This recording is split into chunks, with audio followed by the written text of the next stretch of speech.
Ampitomboana amintsika hatrany ny ariavana ny fahasoavana sy ny fiadanana avy amin'Andriamanitra raintsika sy Jesosy Kristy Tompo. Vavaka isika. Indray ny hafalianay fa tonga indray ny fotoana izay hihinananay ny teninao, aina ho an'izay mahazo azy izany ary fahasalamana ho an'ny nofony rehetra. Atanatananay ny vavanay mba ho fenonao, miandrandra ny fahamarinana sy ny fanitsiana ary ny fampaherezana ihany koa avy amin'izany teninao izany zahay. Mitenenina Jesosy fa liana ny andreny aminao zahay. Amen. Ny teny soratra masina izay akatsika ny afatry ny tenin'Andriamanitra amin'ity alahady faha-enina amby roapolo ny volana janoary ity dia arak'izay hita ao amin'ny bokin'ny Nehemia. Nehemia toko fahavalo ny andiny voalohany ka hatramin'ny andiny faharoa ambin'ny folo. Nehemia toko fahavalo ny andiny voalohany hatramin'ny andiny faharoa ambin'ny folo. Mivako toy izao rehefa hita amin'ny anaran'i Jesosy. Dia nivory tahaka ny olona iray izy rehetra ho eo an-kalalahana teo anoloan'ny vavahadin-drano ary niteny tamin'ny Ezra mpanoradalàna ary niteny tamin'ny Ezra mpanoradalàna sy mba hoentiny izy mba hoentiny zafady mba hoentiny ny boky ny lalàn'i Mosesy izay nandidian'i Jehovah ny Israely. Dia nentiny Ezra mpisorona ny lalàna tamin'ny andro voalohany tamin'ny volana fahafito ho eo anatrehan'ny fiangonana na lehilahy na vehivavy mba amin'izay rehetra ny hainy. Dia novakiana teo an-kalalahana teo anoloan'ny vavahadin-drano izy hatramin'ny vao maraina koa ka ambara mpitatao vovona ny andro. Dia teo anatrehan'ny lehilahy sy ny vehivavy mba amin'izay efa mahaino ary ny olona rehetra dia napandro sofina hiaino ny bokin'ny lalàna. Ary Ezra mpanoradalàna nitsangana teo ambonin'ny lampihazo fitoriana izay efa natao ho fitoriana izany ary matitia ary mahasia no nitsangana teo anilany ankavanana ary Pedaia sy Misaela sy Malkia sy Asoma sy Abadana sy Zakaria ary Mesolama no izay anilany ankavia kosa. Dia nosokafany Ezra teo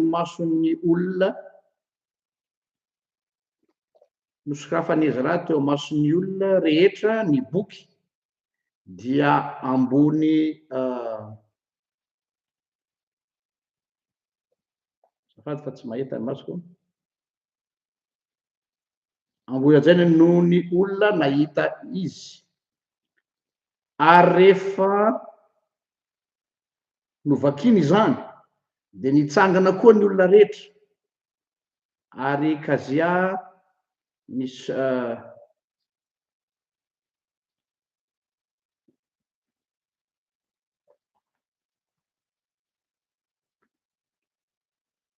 ary kozia mpianatra an' Jehovah Andriamanitra ary Ezra nisaotra an' Jehovah Andriamanitra lehibe ary ny olona rehetra nanandra-tanana ka namaly hoe Amen, Amen dia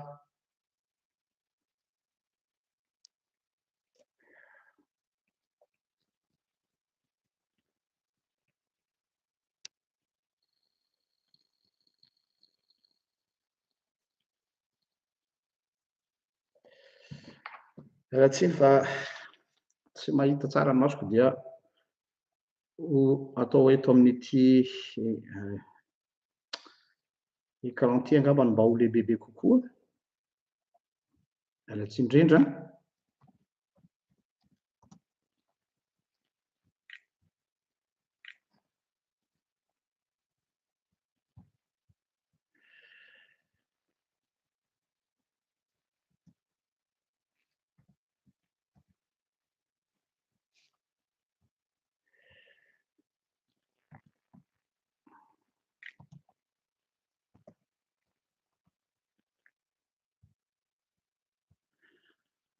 Averintsika vakina ny texte. Azafady indrindra tompoko. Ary rehefa tonga ny volana fahafito dia samy tany an-tanànany avy ny zanak'Israely dia nivory tahaka ny olona iray izy rehetra ho eo ankahalalahana teo anolohan'ny vavahadin-drano. Ary niteny tamin'izy raha mpanoradalàna izy mba ho entiny ny bokin'ny lalàn'i Mosesy izay nandadiny Jehovah ny Israely. Dia nentin'i Ezra mpisorona ny lalàna tamin'ny andro voalohany tamin'ny volana fahafito ho eo anatrehan'ny fiangonana na lehilahy na vehivavy mba amin'izay rehetra efa mahahay. Dia novakiana teo ankahalalahana teo anolohan'ny vavahadin-drano izy hatramin'ny vao maraina koa mba raha-pitatao ny andro. Dia teo anatrehan'ny lehilahy sy ny vehivavy mba amin'izay efa mahahainy.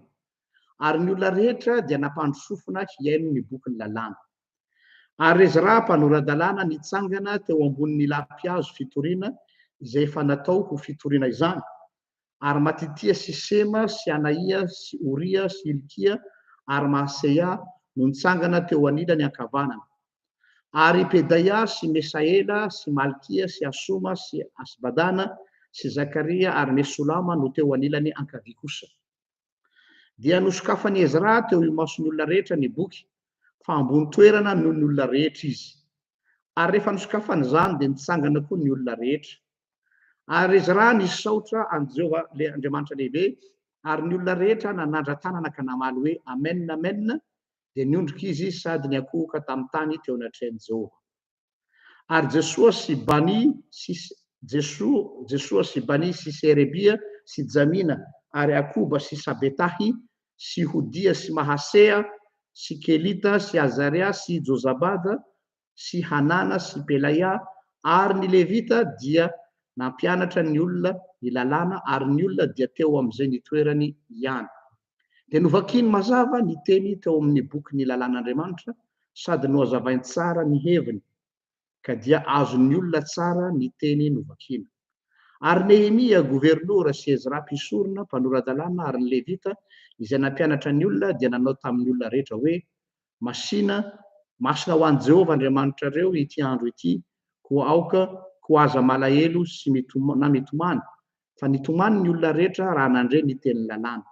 Dia hoy izy taminy mandehana hany matavy ary sotroiny mamy dia mba hanatero anjara izay tsy manan-javatra voavoatra fa masina ho an'ny tompontsika ity andro ity. Ho aza malahelo ianareo fa ny fifaliana avy amin'ny Jehovah no fiarovana mafy ho anareo. Ary ny Levita nampangina ny olona rehetra ka nanao hoe mangina ianareo fa masina ity andro ity ho aza malahelo ianareo. Dia nandeha ny olona rehetra hihinana sy hisotro sy hanatitra anjara ho an'ny sasany ary hifaly indrindra satria azony tsara ny teny izay notoriana taminy. Amen. Ranatsiny tamin'ny vaky teny teo fa mandroro ny maso dia tsy maintsy nalehibiazana ny soratra. Izao texte anjarantsika izao dia raha teo amin'ny tantaran'ny zanak'Israely dia nanamarika kiokion-dalana lehibe na tournant ngeza be anankiray teo amin'ny fiainan'ny zanak'Israely. Zany hoe tsy texte kely mihitsy ity fa tena azo lazaina hoe tsara fantarina eo amin'ny tantaran'ny zanak'Israely. Ary raha ho ahy manokana koa dia misy akony manokana ho ahy ny nanomanako an'ity toriteny ity satria mifanojo indrindra tamin'ny mémoire nataoko ny amin'ny licence en théologie, tamin'izay nanao licence en théologie, izay niresahana indrindra ny asa nampanaovina an'i Ezra sy Nehemia, izay nomeko lohateny hoe tamin'izany fotoana izany ny titran'ny licenceko dia hoe ny fifohazam-panahy tamin'ny andron'i Ezra. sy Néhémie. Le réveil au temps d'Esdras. Fifoazam-panahy no nisy eto am'izao texte izao. Hatramin'izay ny tantaran'ny zanak'Israely dia zanak'Israely manaradreny rano. Zanak'Israely makany amin'ny tabernakely, makany amin'ny tempoly, fa manaraka fombafomba fotsiny, manaraka ritualy, manaraka fomba. Fa eto tena fifoazam-panahy no misy. Tao anatin'izany mémoire zay nataoko zany no nampisongadinako no hoe ny fifoazam-panahy nisy teo amin'ny Israely tao aorianan'ny fahababoana dia ny hetaheta sy ny faniriana hiverina amin'ny loharano sy ny fototra dia tsy inona zany fa ny soratra masina.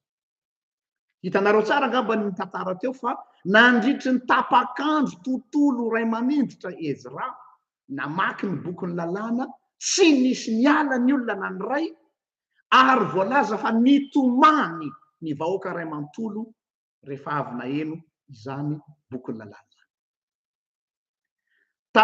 Akoatran'io teo amin'ny Israely efa nisy ihany ny atao hoe fanitsim-pivavahana izay nataony Josia mpanjaka, na ny atao hoe réforme deutéronomique na réforme deutéronomique. Fa tsy tena lalipaka fa hita hoe misy aorina filazantsika zany, misy fofona loko politika ao ambadika.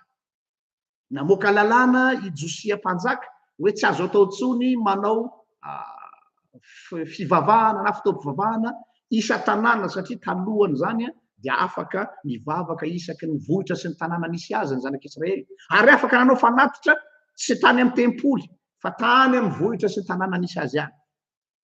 Dia namoaka lalàna am'izay izy hoe tsy azo atao ntsony manao zany fa tsy maintsy any Jerosalema rery any. Io le atao hoe centralisation du culte.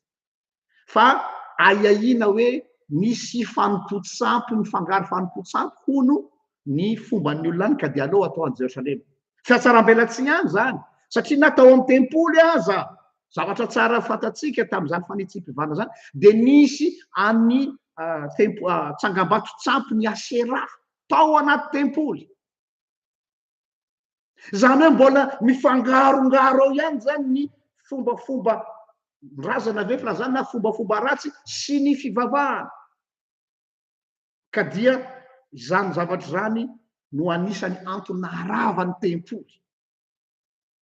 Eto zany raha mpitahana zany réforme deutéronomique sy ny fifoazam-panahy tamin'ny andron'ny Ezra, dia ity no tena fifoazam-panahy. Andeha ho jerentsika zany fifoazam-panahy zany. Vao manomboka ny texte eo amin'ny 15 dia ina zavatra asongadin'ny mpanoratra amin'ny bokin'ny Nehemia. Dia izao hoe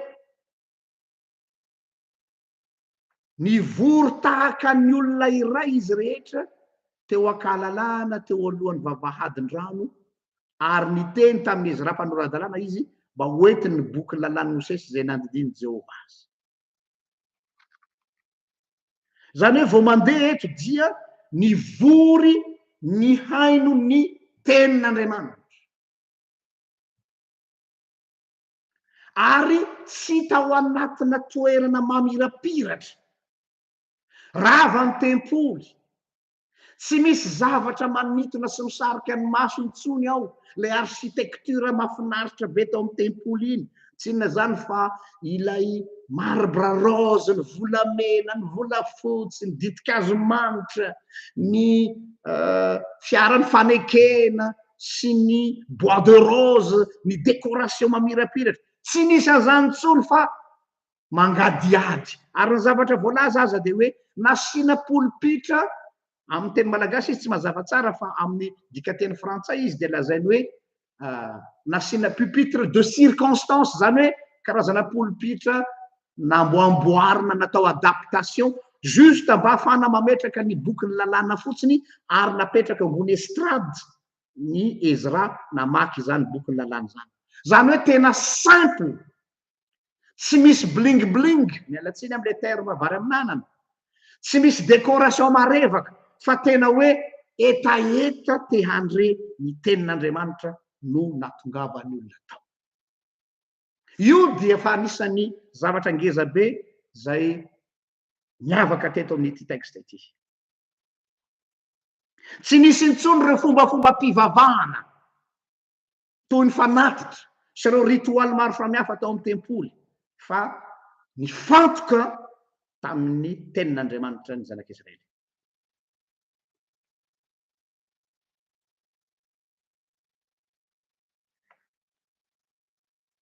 Afaka 70 taona tany amin'ny fahababoana vao natsiaro tena ny zanak'Israely hoe ay tsy nilaina akory ny tempoly.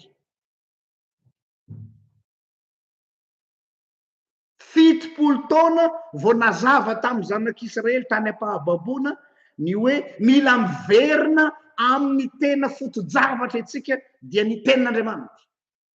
Variana tao amin'io fombafomba io, revo tao anatin'ireo zavatra maro samihafa ireo, fa izao vao tena miverina amin'ny loharano, fiverenana andoharano. Ity texte ity dia mampieritreritra mihitsy ho atsika fiangonana koa amin'izao fotoana izao. Mitodika manokana ho an'ny fiangonana protestanta rehetra, satria protestanta ny tenako, tsy sanatria manavaka ny fiangonana hafa fa ao anaty daholo tsika, fa todiako manokana tsika protestanta amin'izao andro zao. Isika ony dia malaza amin'ilay fampianaram-ponoana hoe soratra masina irery ihany, sola scriptura, fa ny fanontaniana mipetraka amiko amintsika zanaky ny fiangonana protestanta izay milaza azy fa zanaky ny réforme. Inona moa ny réforme? Dia natonga andry Martin Luther sy ry Calvin niala tamin'ireo zavatra manodidididina nanakona an'Andriamanitra fa nifototra tamin'ny soratra masina izy. Dia ny fanontaniana mipetraka hoe tena ny soratra masina ve no tena ivon'ny fiangonana protestanta malagasy amin'izao fotoana izao? Io ve no prioritaire ho atsika? Io ve no vandohan-draharaha ho atsika marina? Sao dia anarana fotsiny sisa? Sao dia tonga amin'ilay fitenenany hoe malaza ohatra ny viatsaona tsy hinanana? Sao dia efa nialantsika ny antom-pisiatsika tahaka ny zanak'Israely, ka lasa babo nandritra ny 70 taona zay vao nahafantatra hoe inona no zava-dehibe. Toy izany koa tsika kristiana. Moventsika voatery mandalo fizahan-toetra mamaivay vao tena mifahatra amin'ny soratra masina. Inona ny zavatra tsikaritra matetika amin'ny fiainan'ny mpino? Rehefa mandalo ady sarotra izy dia mangetaeta. Eto ambavaka zahay, mba hitorio tenin'Andriamanitra zahay, mba ho teny fampaherezana zahay, fa voatery mandalo dépouillement. Zay ny olona vao misatache amin'ny zavatra essentiel, variana amin'ny zavatra ivelambelany. Tonga amin'ilay teny Jesosy hoe nimoka tatavanareo fa ny rameva ateninareo. Eto amin'izao texte anjarantsika izao, tsy misy zavatra manaitaitra ivelambelany intsony, fa zavatra mifantoka amin'ny tenin'Andriamanitra ny zanak'Israely.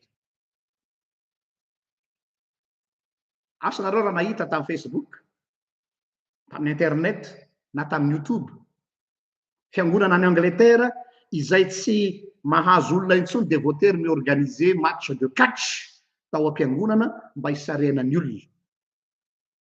Nampomeny olona le izy, nanao commentaire daholo ny olona, zany ny fiangonana any an-dafy tsy mitady an'Andriamanitra intsony, tsy mba ohatra ny aty amintsika aty Madagasikara. Êtes-vous sûr? Inona ny tena mampivorivory antsika mivavaka isan-kalahady mameno trano fiangonana any Madagasikara? Hetaheta tenin'Andriamanitra tokoa ve? Sa efa tafiditra ao anatiny atao hoe kolotsaina sika ny resaka makany am-piangonana? Zany hoe le cultuel lasa culturel. Zany hoe le fomba nentim-pahazarana lasa mivadika fomba nentim-paharazana. Averiko indray, le cultuel, zany hoe resaka culte, lasa mivadika culturel. lasa kolotsaina mpivavaha. Bizarre be zany olona tsy mankany am-piangonana lady maraina zany any Madagasikara. Na ny fomba nentim-pahazarana lasa fomba nentim-paharazana. Tena hetaheta ve? Ty texte ty mampatsiaro ahy ny tantara tao amin'ny tao amin'ny filazantsara zay nirohitra ny vahoaka miazakazaka nakany anefitra hiaino an'Jesosy nandritra ny tontolo andro tsy natsiaro anoanana. Za lasa ny saiko rehefa namaky an'ity Nehemia 4:7 ity hoe nandritra ny tapak'andro ray manontolo tsy akijanona namaky ny bokin'ny lalàna i Ezra ary tsy nisy mihetsika ny olona na iray. De lasa ny saiko raha mba manao an'izany ohatra mba imagine hoe misy an'izany ao amin'ny fiangonanareo, iza aminareo no mbola ho tafajanony eo? Fa matetika ny zavatra misy amin'izao fotoana izao tsy maintsy mitady attraction ny fiangonana mba hiazonana ny olona mampieritreritra. Fa nga misy zavatra hafa tokony hampiazakazaka ny olona ny fiangonana ankoatry ny tenin'Andriamanitra. Fa maninona mila attraction? Fantatrao zany attraction zany ohatra ny parc d'attraction. Ohatra ny eo Ambojatovo misy an'io jiro mirehitra io hoe mila zavatra hafa ankoatry ny tenin'Andriamanitra ny olona mba hisariana azy mampieritreritra. Raha mijery ny activité ny fiangonana ny amin'ny sampana, fanontaniana mipetraka ao amin'ny sampana, mbola ny tenin'Andriamanitra ve no ivo central ny activité anareo sa efa lasa mitovy amin'ny association rehetra anareo? Za tsy miteny hoe tsy ilaina ny manao activité hafa, fa sao de adino le antom-pisiana de ny tenin'Andriamanitra. Aty amin'ny fiangonanay ato amin'ny Église protestante unie de Belgique, tsy zahay rery fa na ny Frantsa koa de mitovy ny aretina mahazo anay aty. Mivory ny synode, nanao assemblée synodale tsy latsaky ny indroa na intelo ngambany zahay. De ny loha hevitra de hoe atao ahoana ny ahafahana miredynamiser ny fiangonana anankiray, atao ahoana ny mamelona fiangonana anankiray, velomina indray. De eo ny olona samy sahirana daholo hoe ina stratégie, zao tokony atao, zao tokony atao. Zany teny hoe diso lalany tsika. Tsy problemana stratégie le izy, fa problemana déviation any amin'ny tsy any amin'ilay antom-pisiantsika intsony isika, fa any amin'ny zavatra hafa. Ary ty ny fandrika nahatra ny Madagasikara aza, lasa manana an'ilay paradigme ny orinasatsika il faut faire du chiffre. Nombre no enjaitsika, firy ny mpiangonao aminareo, zany ve ny fandrefesana fiangonana mandroso? Mandroso be le fiangonanao ananao fa intelo miditra ne zareo isan-kalahady. Mandroso be ny fiangonanao ananao fa tena vahoakany ao. Chiffre ve? Inona no mampivorivory an'ireo olon'ireo? Manao ahoana ny kalitaon'ny sakafom-panahy zarainao sao de sakafom-panahy zara fa masaka, matamoaka. Hanika vao mare fampianarana fahafa etsy sy aroa de zany mahatonga an'ireny olona reny sady atsy no aroa. Vao misy rivotra mitsoka tendance, zao indray hono malaza, zao indray hono tendance vao de makany daholo satria olona tsy stable ary tsy ampy sakafo, olona saozanina ara-panahy. Tsy mba tahaka an'ireto zanak'Israely reto hoe eo izy de lina ary raha nanaraka le vaky teny nareo de hoe akoatra Ezra zay nanazava de nisy olon-kafa koa afaka nanana kapasité nanazava ny tenin'Andriamanitra amin'ireo namany. Manao ahoana isika manoloana an'izany? De niteny aho tamin'ny fiangonanay hoe ny assemblée de synodale anay hoe tsy problemana stratégie io, fa problemana fahavononana hoe vonona ve ny fanometanana ny olon'Andriamanitra rehetra, ahoana ny ahafahana mamerina ny olona indray ho amin'ilay tena antony. Izay ny tena fiangonana. Ny tena fiangonana de zay mivory manodidina ny tenin'Andriamanitra tahaka ny Maria nifidy ny anjara tsara teo atongotra Jesosy. Sao dia hanao ohatra ny Marta. Tena fitiavana an Jesosy na ny Marta ny fikarakarana. Nanao sakafo, nanao an'ity rehetrarehetra ity, mikenikeny le tseroa zay tsisy maharatsy azy. Tsy ndreko tsara raha tsy misy Marta dia tsy ny sakafo Jesosy. Fa izao jereo ny ordre de priorité. I Maria o zay zay nifidy ny anjara tsara dia ny eo tongotra Jesosy. Zay tsy esorina aminy. Fa i Marta zay tsara koa ny nataony. Kanefa ozy Jesosy, Marta, Marta, maro ahiana sy maro erena ianao. Eo no mampieritreritra. No zany amiko ny tena fanontaniana tokony ho apetraka dia ny hoe tsy hoe inona ny stratégie ho atao fa izao ny ahafahana manorina indray ny tena fiangonan'Andriamanitra. Fahitako zany fanontaniana zany ara dia somary manelingelina ny sofina ihany satria comme si hoe mila zavatra hafa akoatra ny tenin'Andriamanitra ve ny fiangonana vao tena fiangonana. Au contraire, mila esorina daholo ny zavatra ivelambela ny tahaka tamin'ity zanak'Israely ity, izay nanelingelina ny sain'ny olona tsy hifantoka amin'ny tenin'Andriamanitra. Fa amiko ny fanontaniana tandrify zay tokony ho apetraka dia ity hoe amin'ny fomba ahoana ny ahatonga antsika afaka hifanometanana. Zareo tsara Néhémie gouvernora, Ezra mpisorona sady mpanoradalàna, ary misy lista n'olona be dia be tao nivondrona dia andehantsika hiaraka hampianatra ny vahoaka an'Andriamanitra. Ahoana iza avy ny olona afaka hifanometanana mba hahatonga ny tenin'Andriamanitra mba ho afaka toriana madio sy marina. Ity fitoriana filazantsara ity tsy vitanay irery, tsy anjaranay irery. Tsy hoe eo nareo dia mikonsome eto dia faly fotsiny dia hoe alefaso indray ny logos pasteur, alefaso ny catéchisme d'adulte, alefaso ny ono ao pasteur, alefaso ny sahazanio sy ny voafafy. Fa manana responsabilité izay rehetra nahazo. Dia miaraka mikaondosy hoe atao ahoana ny ahatonga ny tenin'Andriamanitra io ho eo am-pelatanan'ny olona rehetra. Izay no nataony Ezra sy Nehemia ary ireo namany rehetrarehetra. Inona no anjaranao? Inona ny contributionnao ho amin'izany famerenana ny olona hangetaeta ny tenin'Andriamanitra zany?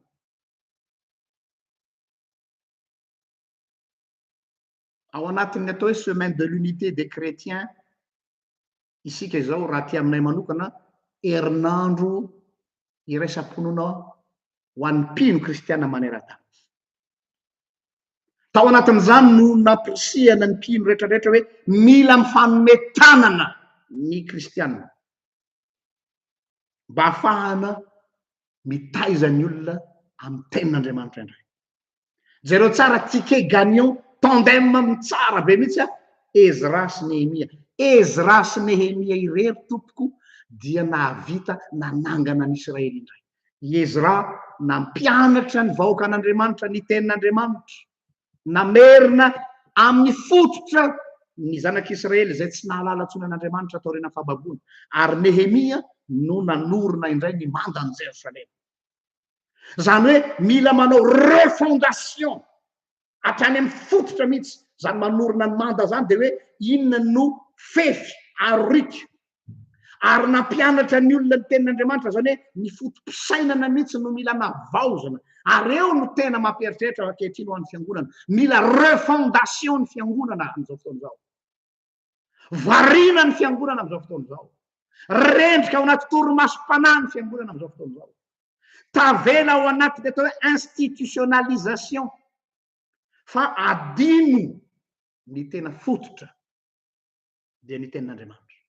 Dia mety tena ianao any aminay sakalady misy toriteny ka, ao aminay sakalady misy tompom-pavana ka. Eny fa moa ve io tenin'Andriamanitra io no mifedere an'ilay olona, sa ilay communauté, sa ilay institution, sa ilay paster, sa ilay sampana no mifedere ny olona fa tsy ny tenin'Andriamanitra. Raha manaraka ny Nehemia eto anao, io tenin'Andriamanitra io no nahatonga ny olona ho iray fa tsy zavatra hafa.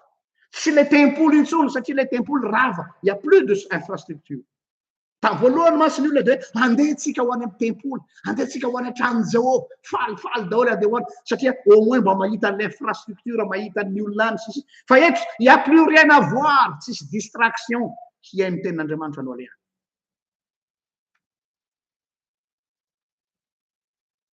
Amin'izao andro zao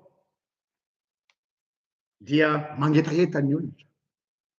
Tena hitanao misy ny olona mirangorango, fa ny problema inona ny tolotra omena azy, inona ny fampianarana omena azy, ranopotaka ve na koa hanina zara fa masaka ve, sapozina mihitsy ve.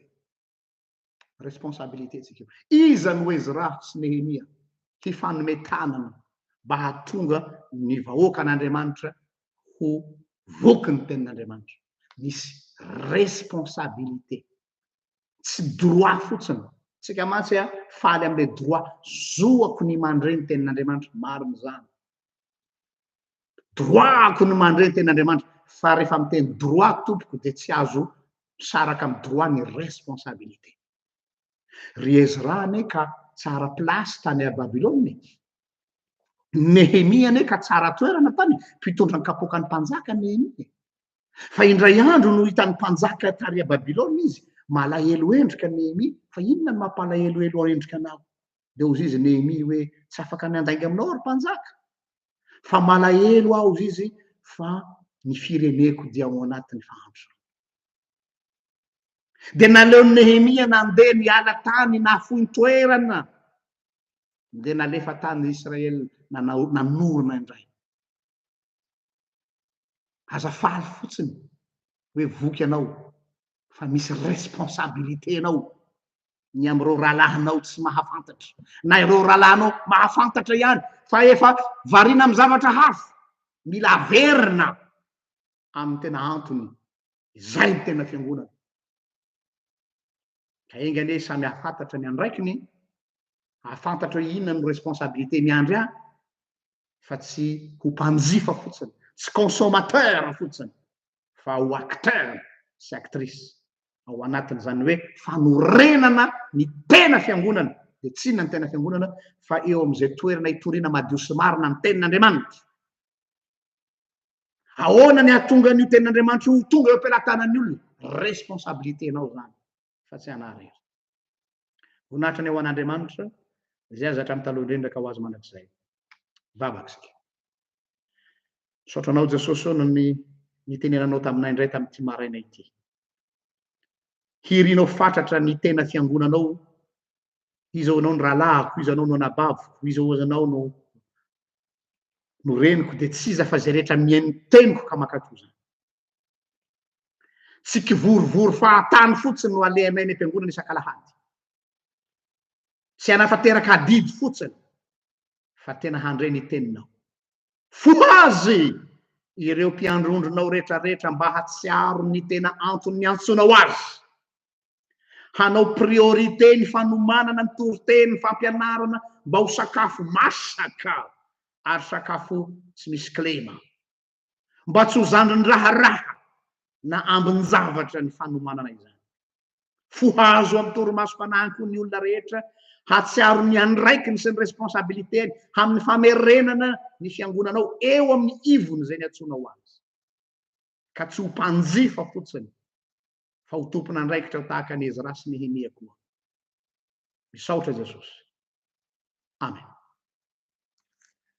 Dia mirary soa antsika indray tompoko, mirary ny fiadanan'i Jesosy amintsika mianakavy, manome fotoana anareo amin'ny herin'ny tozo indray, raha sitrapon'Andriamanitra. Velomana tompoko.